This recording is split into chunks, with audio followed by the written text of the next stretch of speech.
এই আমল নামা? তুমি না আমার শ্রেষ্ঠ উম্মত, আমি না শ্রেষ্ঠ নবী, তো আমি এই আমল নামা নিয়ে কেমনে মালিকরে দেখাবো? এটা কিভাবে দেখাবো?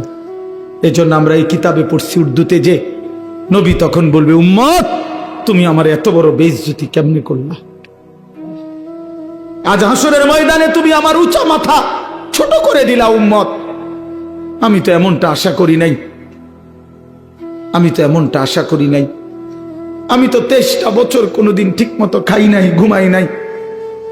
আমি তো 23টা বছর দুয়ারে দুয়ারে ঘুরছি, কभी আরশ पर कभी फरश पर, कभी उनके दर कभी दर बदर, गमे आशिकी तेरा शुक्रिया मैं कहां कहां से गुजर गया। কই থেকে কই ছুটছি, কখনো হাটে, কখনো ঘাটে, কখনো মাঠে, কখনো বাজারে, কখনো একজনকে, কখনো 10 জনকে ধাক্কা দিছে। উটের পচা নারী বুড়ি আমার পিঠে চাপায় দিছে। আবু লাহাব আমারে গামছা দিয়া ধরে টাইনা কাবা ঘরের সীমানার থেকে টেনে বের করে দিছে। আবু জাহেল আমারে ধাক্কা দিতে দিতে খানায় কাবার সীমানার থেকে বের করে দিছে। আমি এত অপমান সইলাম, এত বেইজ্জতি সইলাম, আমি এত পাথরের আঘাত সইলাম, বিনিময় উম্মত তোদের কাছে আমার এই কলিজা ছেঁড়া রক্ত ভেজা দিন দিয়ে গেলাম, ইসলাম দিয়ে গেলাম, কোরআন দিয়ে গেলাম, সবকিছু এভাবে ছুঁড়ে ফেলে দিছ। আজ 30 বছরে যে নবীর কথা মনে পড়ে নাই, 60 বছর বয়স এখনো বিড়ি সিগারেট খান মিয়া, কেমনে নবীজির সামনে দাঁড়াইবেন? এই উম্মত, এই মুসলমান, আল্লাহরে সাক্ষী রেখে আজকে রাতে ঘুমাইবার আগে একবার ভাইবেন, একবার ভাইবেন, একবার। 60 বছর বয়সেও বিড়ি সিগারেট ছাড়তে পারেন নাই, 60 বছর বয়সেও গালি দেওয়া বন্ধ করতে পারেন নাই, 60 বছর বয়সেও চা দোকানে নাচ গান বেড়ি দেখার অভ্যাস ছাড়তে পারেন নাই, 60 বছর বয়সেও সুদের টাকা নিচ্ছেন, কিস্তিতে টাকা নিতেছেন। আরে হারামখোর, কেমনে নবীর সামনে দাঁড়াইবা? কেমনে দাঁড়াইবা বাপ? ওই চাচা,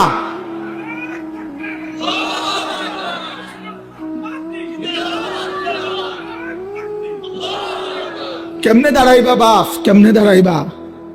চাচা কেমনে দাঁড়াইবেন? কি মনে করছেন সুপারিশ? হাসরের ময়দানে নবীর সুপারিশ কি মামুর বাড়ি নাকি? এটা সাহাবন মনে করছেন আপনি? হ্যাঁ, আপনি কি ভাবছেন এটা? আপনি বিড়ি খাইতে খাইতে বেহেশতে যাবেন গা? হ্যাঁ, আপনি সুদ খাইতে খাইতে বেহেশতে যাবেন গা? আপনি কিস্তি উড়াইতে উড়াইতে বেহেশতে যাবেন গা? খামখেয়ালি মনে করছেন এটা? আখেরাত খামখেয়ালি? খোদার কসম, কোরআন শরীফে আছে ১৬ লক্ষ আম্বিয়া আদম থেকে নবী মুহাম্মদ সাল্লাল্লাহু আলাইহি সাল্লাম পর্যন্ত হাসরের ময়দানের ভয়ে দিবানিশি কাঁদছে। এমন কোন নবী নাই, এমন কোন নবী নাই হাসরের ময়দানে কাঁদছে, হাসরের ময়দানের ভয়ে কাঁদে নাই। এমন কোন সাহাবী নাই যারা হাসরের ময়দানের ভয়ে কাঁদে নাই। এমন কোন আউলিয়া নাই যারা হাসরের ময়দানের ভয়ে কাঁদে নাই। নালে আউলিয়া কেরাম কাঁদছে কি লেগে? বাতের লেগে, চিরা বই বনের লেগে কাঁদছে কিসের জন্য? আল্লাহ হাসরের ময়দানে মাফ করে দিয়েন, আখেরাতে মাফ করে দিয়েন, কবরের আযাব মাফ করে দিয়েন, এই জন্য কাঁদে নাই। তো ওনারা কাঁদলেন কেন? ওনারা কাঁদলেন কেন? 24 ঘন্টা নেক আমল করার পরেও 5 ওয়াক্ত নামাজ পড়লেন, হালাল হারাম বাইসা চললেন, বউ বাচ্চারে পর্দা পুশিদায় রাখলেন, এত কিছুর পরেও সমস্ত আম্বিয়া কেন কাঁদলেন? সমস্ত সাহাবা কেন কাঁদলেন? সমস্ত আউলিয়ায়ে বুজুর্গানে দ্বীন কেন কাঁদেন? কেন কাঁদেন আপনি বুঝেন না? হাসরের ময়দান খামখেয়ালি? কথা বলেন না কেন?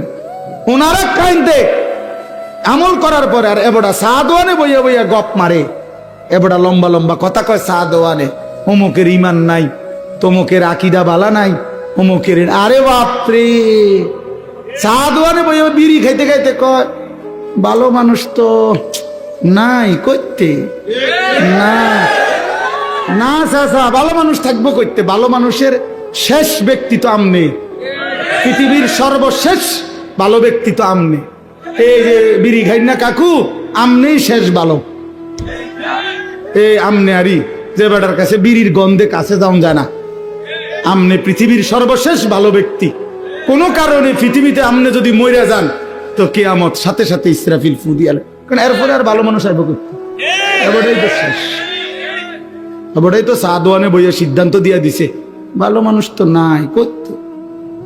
টেলিভিশন চায়, টেলিভিশনের দিকে তাকায় তাকাইয়া কয় আস্তাগফিরুল্লাহ আস্তাগফিরুল্লাহ। কি তো কি শুরু হইলো দেশটার মধ্যে। আমি বলছি একদিন রে চাচা আপনি যেটি চাইতে আছেন ইডি শুরু হয়েছে। আর কি শুরু হয়েছে মানে নাটক শুরু হয়েছে, সিনেমা শুরু হয়েছে, আর বেডির নাচ শুরু হয়েছে। আর কি তা এটা নিয়ে আস্তাগফিরুল্লাহ, টেলিভিশনের দিকে চাইয়া চাইয়া নিয়ে আস্তাগফিরুল্লাহ।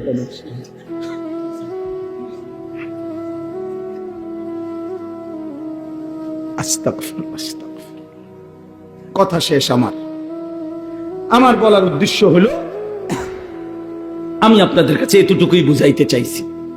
আমার বাপ আপনাদের সামনে আমার মজার মূল বক্তব্য এটাই, ভাবতে শিখেন।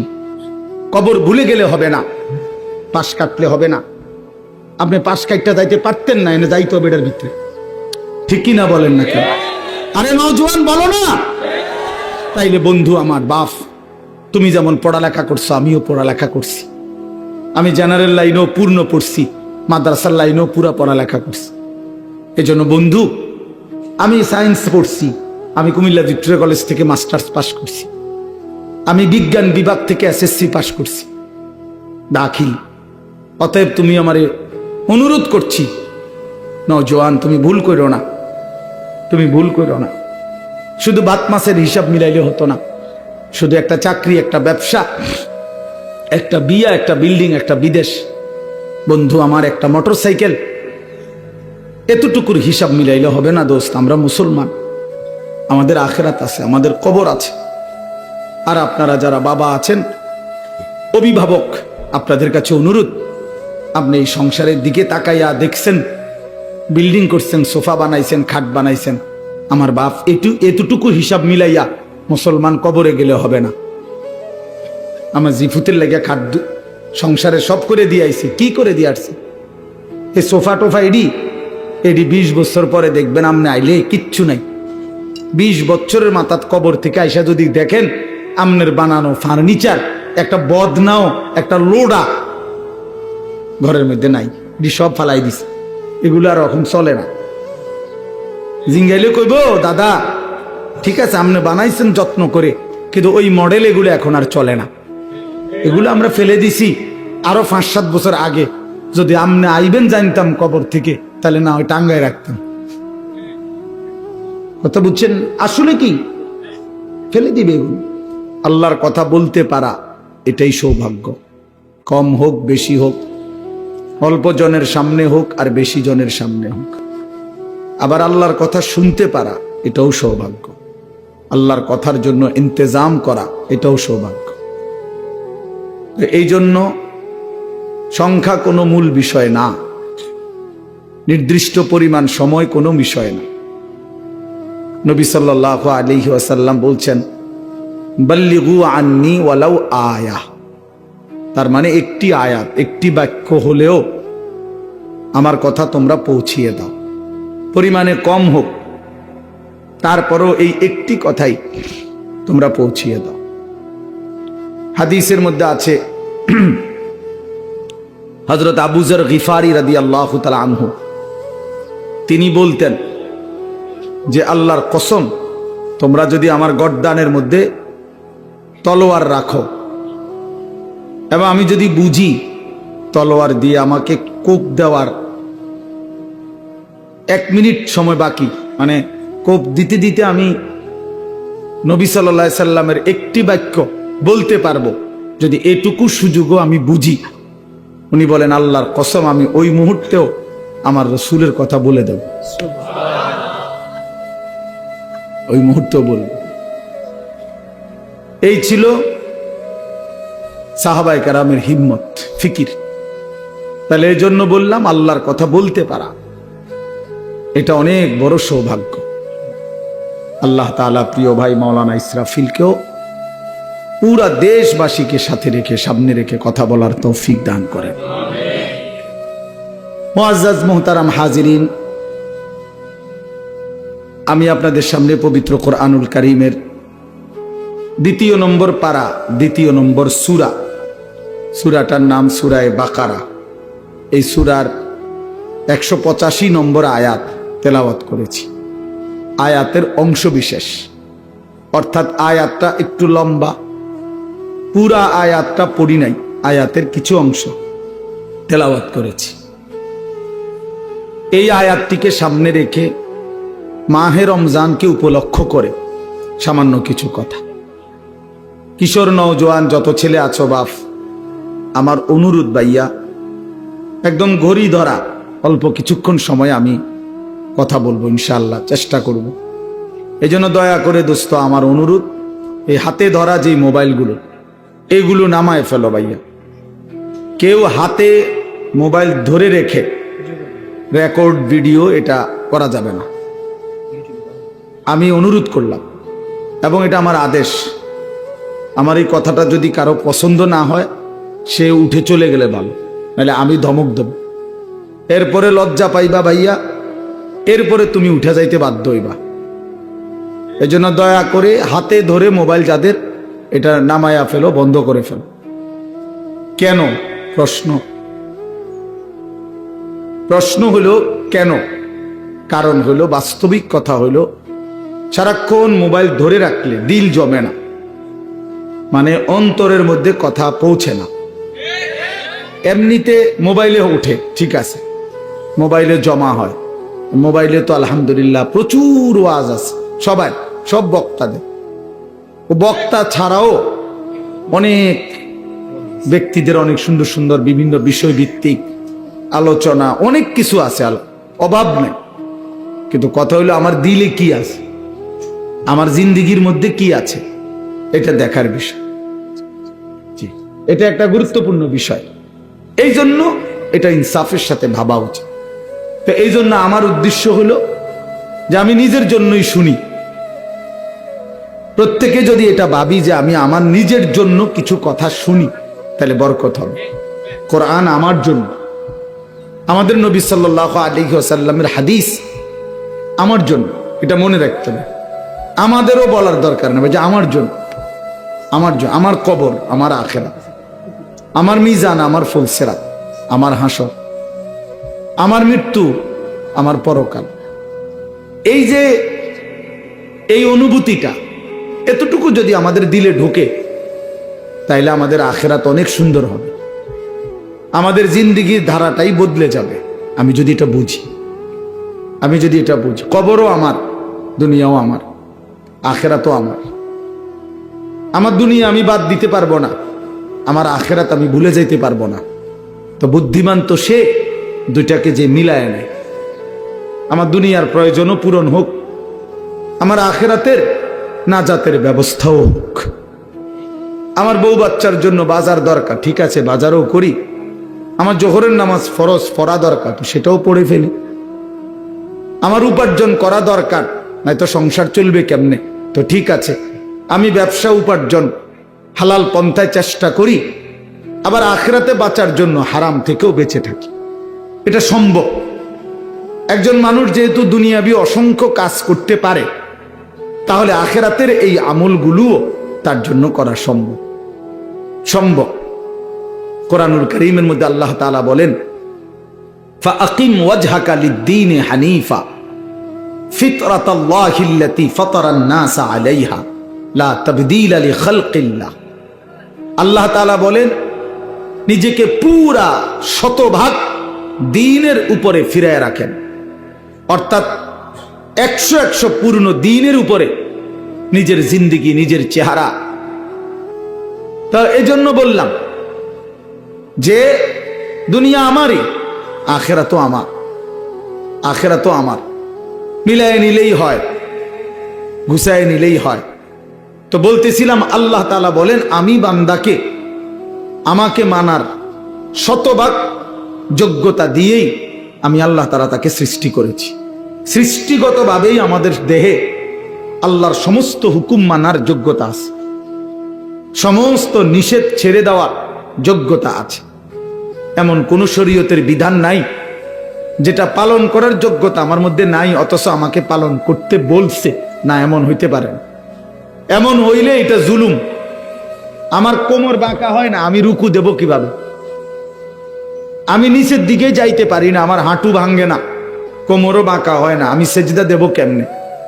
তাইলে যদি আমার কোমর না ভাঙতো, মানে বাঁকা না হইতো, হাঁটু যদি না বাঁকা হইতো, তারপরেও যদি আমাকে বলতো যে সেজদা দাও, তাইলে না এটা জুলুম?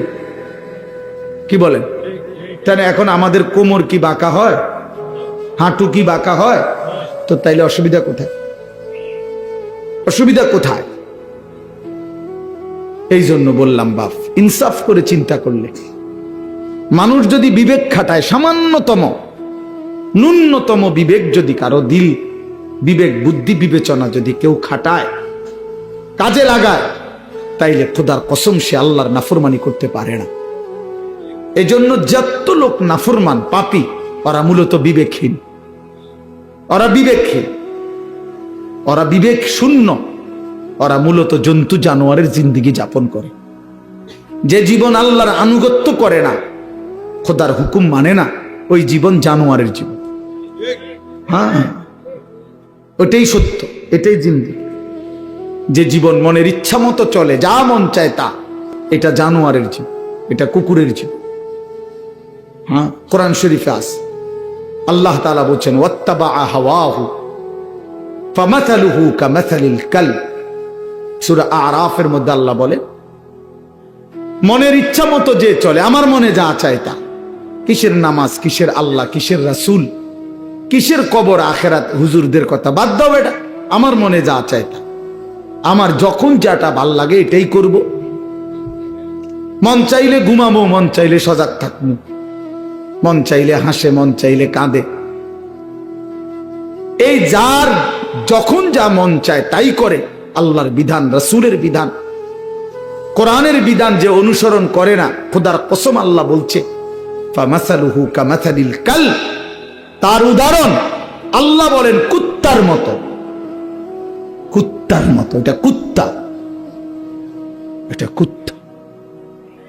কামাসালিল কালব অর্থ হলো কুত্তা, কালবুন অর্থ কুত্তা, কুকুর। অতএব যে জীবনে সেজদা নাই, ওই জীবন কুকুরের জীবন। মনে রাখো ছেলেরা, নিজের পরিচয় মিলাইয়া নিও, আত্মপরিচয় মিলাইয়া নিও। তুমি মানুষ না জানোয়ার, তোমার লগে তুমি বুঝ করে নিও, অসুবিধা নেই। তোমার রাত তোমার কাছে, আমার রাত আমার কাছে, তোমার দিন তোমার কাছে, আমার দিন আমার কাছে, তুমি মিলাইয়া নিও। নিজের পরিচয় মিলাইয়া নেওয়া উচিত। আল্লাহ কোরআনে বলছে ফামাসালুহু কামাসালিল কালব, শাহওয়াত, মনের চাহিদা, কামনা বাসনা, মনে যা চায় তাই যে করে, আল্লাহ বলেন এই জিন্দিগি কুকুরের জীবন। অতএব এরপরেও যদি কোনো লজ্জা কারো না হয়, তো কি করার আছে? কিছুই করার নেই। কেউ যদি বলে যে মনে মনে যে আমার কুত্তা কক আর শুকর কক, আমার সমস্যা না, আমি বেডি সামুই, হ্যাঁ, আমি নারী দেখবই, ছবি দেখবই, নর্তকী দেখবই, উলঙ্গ ছবি দেখবই আমি। এরপর বিনিময়ে আপনি আমার কুকুর বলেন আর শুকর বলেন, এটা আমার দেখা না। আমার শাহওয়াত, আমার মনের চাহিদা, আমার যা ইচ্ছা আমি তা করবো, তো ঠিক আছে, কোনো অসুবিধা নেই। কারো জন্য কেউ আটকায় না, কারো জন্য কেউ থেমে থাকে না, কারো জন্য, কারো মৃত্যুতে পৃথিবী থামে না, কারো জন্মেও পৃথিবী আটকায় না, কোনো সমস্যা নাই।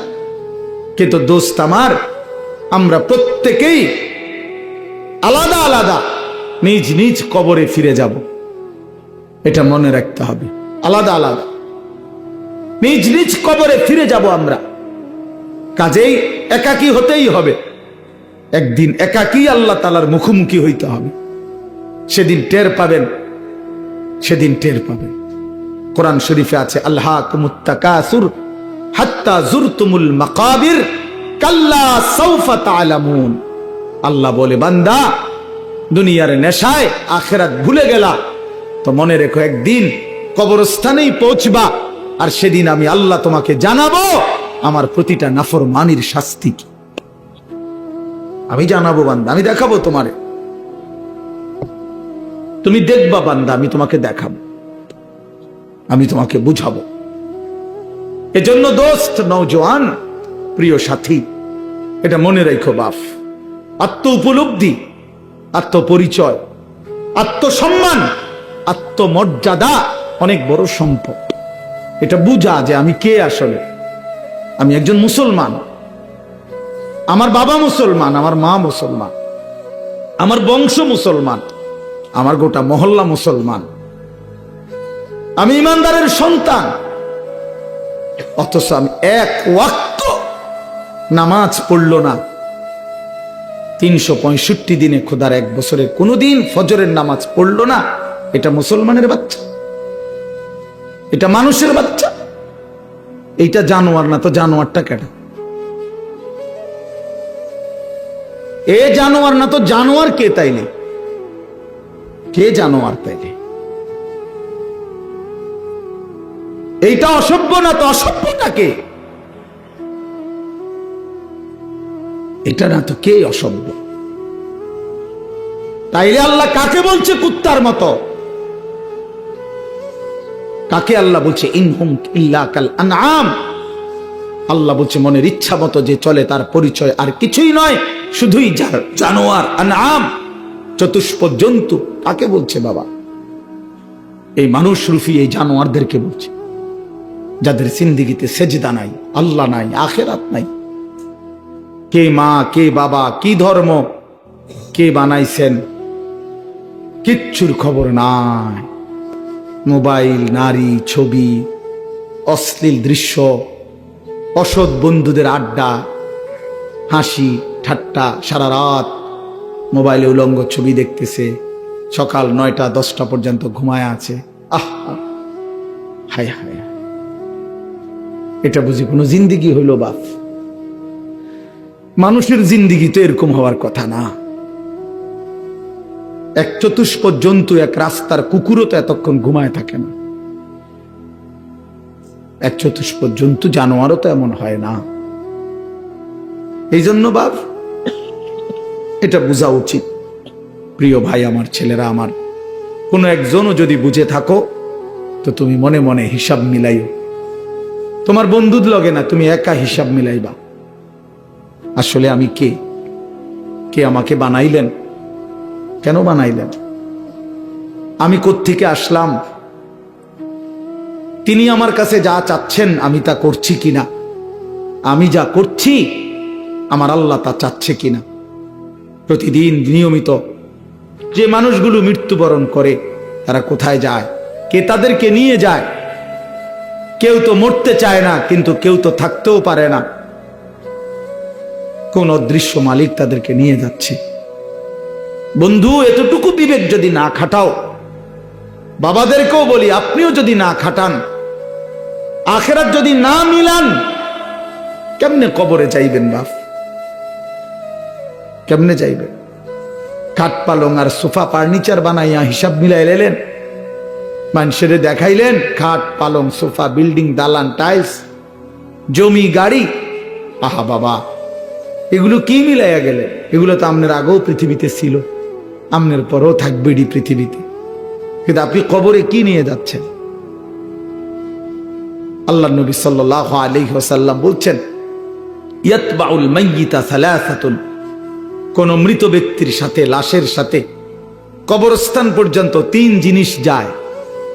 আহলুহু ওয়া মালুহু ওয়া আমালুহু, তার পরিবারের সদস্যরা সাথে যায়।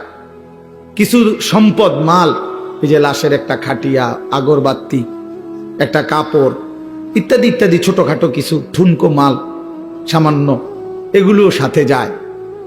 আর ওয়া আমালুহু, তার সারা জিন্দেগির আমল, কর্মকাণ্ড, সেটাও তার সাথেই যায়।